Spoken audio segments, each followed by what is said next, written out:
Hi folks, I'd just like to say hello to all my old subscribers and welcome to all the many new ones.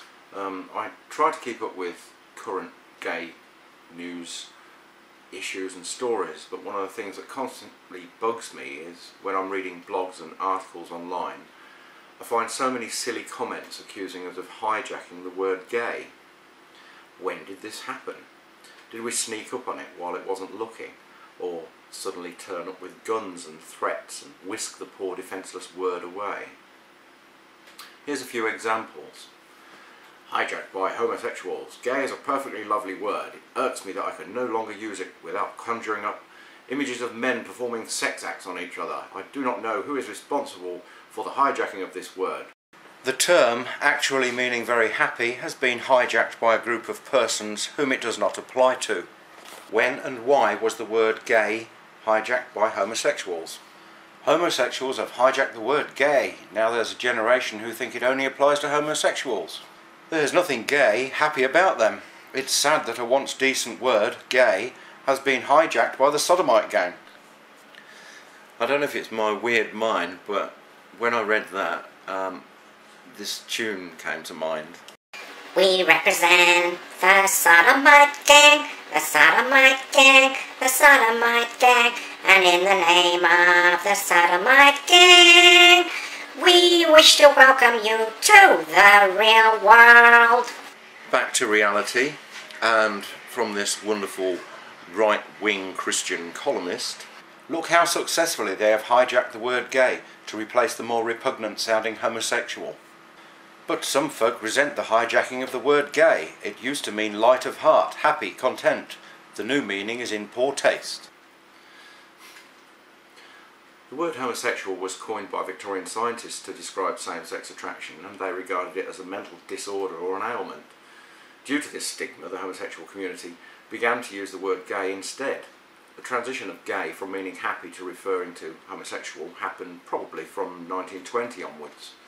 In the 17th century, gay began to have sexual connotations, and by the 1920s, a few books and poems used the word to denote same-sex attraction or the subject experiencing it. Oscar Wilde also had a hand in its transformation, as several of his works used the word, and one of his venues was the Gaiety Theatre.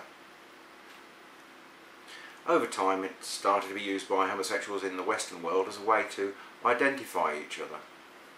There's also a story passed down that explains that the word evolved after it was used by gay liberationists in the early days as an acronym meaning good as you. Another explanation is that it could come from the French word gay, which was used as slang for a homosexual man. However, the true etymology of the word is a bit grey. Regardless of this fact, what harm does it cause? I've been around a long time, long enough to know that before the word gay was widely used to explain a person's sexuality, it had long since stopped being used in everyday parlance to mean happy or frivolous. It just seems so old-fashioned. Like so much of the English language, words change meaning, become popular and lose popularity again with different generations. People also stop saying things like, "How are you today, Charles, old fellow? I hope this day finds you in fine fettle, or are you not so tickety-boo?" Words continue to change meaning, sometimes to the exact opposite of their original meaning.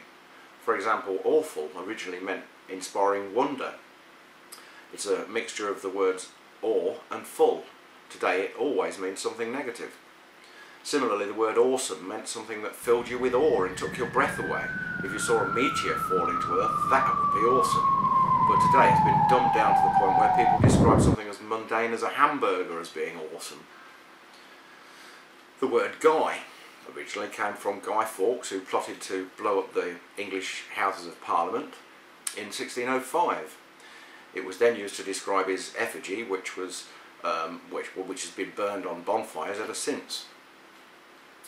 It then mutated into anyone who had a grotesque appearance, and over time just came to mean another word to describe a man, as in some guy called for you. Since the late 20th century, the plural can mean both men and women, as hurry up you guys. So here we are at this point in time where bad or wicked means good.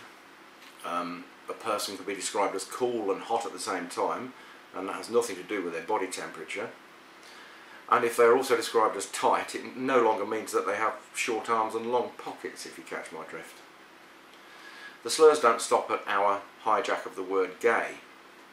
Many of the Christian right, for right, read wrong, are now also accusing us of trying to hijack the word marriage. Here's a prime example. They have hijacked the word gay already. They won't hijack the word marriage to describe their union. Now homosexuals want to hijack another word, marriage. What's so special about the word? Nothing. It just means a joining of two people as recognised by the state as being a legal couple with all the rights that entails. Yes, it's a new idea to join same-sex couples, but what would you have it called? I wouldn't want to get down on one knee and ask my partner, would you civil partnership me? The conservative Christians are the first to complain when gay people object to the negative connotation that the word gay has now taken on, and think we're being oversensitive when kids describe something bad like "that's so gay, man," overlooking the enormous fact that the negative connotation to the word gay is in direct reference to a homosexual. If you feel that it's not based solely on making fun of homosexuals, ask any kid between the age of 10 and 18 what the real meaning of the word is, and he'll be readily able to answer it. However, the whole idea of getting heated up over a word is ridiculous. And anyway, if we're talking of people hijacking words, what about the Bible thumpers, and who gives them the right to include the word family in every new club they create? If you don't believe me, take a look at this little lot.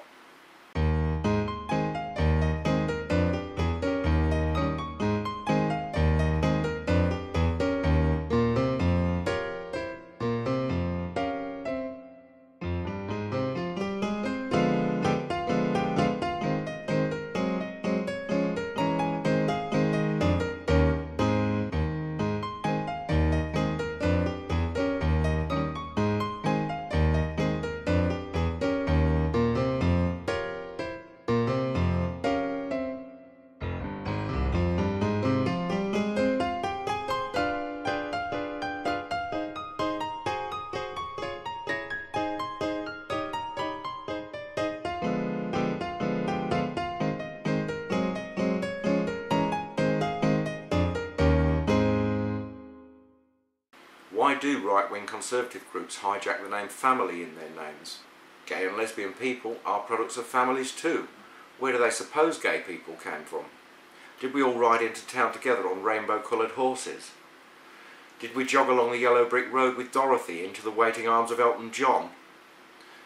Or did we all come from some other more enlightened planet and just drop by in our millions by spaceship? No, of course not. Most gays I know still have great relationships with their families of origin. Gays and lesbians adopt children and create their own families. When did the word family elevate someone to a higher moral ground? Are heterosexual men and women who remain single and don't create their own families somehow less than? Please stop co-opting the word family as uniquely yours. My family happily rejects your twisted meaning of the word as bitter, reactionary, joyless, judgmental, devouring, hate-filled, empty and completely divorced from anything that might be called life. Not just real life, but life as a thing worth being lived. Mouthing words like love and devotion and togetherness, which you've completely bleached of all meaning. When your family embraces as part of your family values inclusiveness and complete acceptance of all your family members, including the ones born of your loins of a different sexuality, then that's the time you can call yourself family.